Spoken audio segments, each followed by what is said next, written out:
eto na nga, natapos ko yung aking ginagawa na bag. Pero ito, ibang klase dun sa mga last na post ko. Kasi ito malaki at saka iba yung klase ng handle. So, eto siya guys.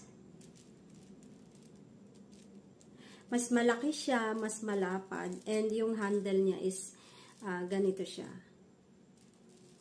So, dito yung lock niya. I-open mong ganyan. And then, ganito siya. So, malaki siya guys. Oh.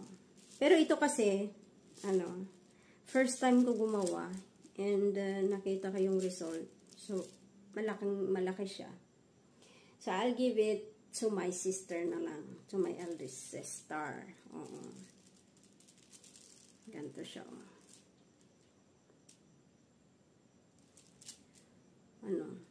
Mas gusto ko yung maliit kasi maliit lang siya. Hindi siya ganun kalaki. Pero kung marami kang mga cheche-boreche na ilalagay sa bag, pag lumalabas, pag bumabiyahe, o kaya pag umattend ng occasion, pwede na yung ganito kalaki. Pero, yung price nito is mas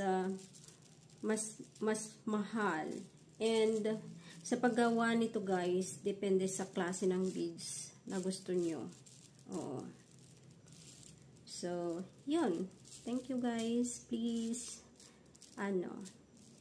i-follow nyo naman ako. Oo. Tapos, i-share nyo na din yung video ko. Diba?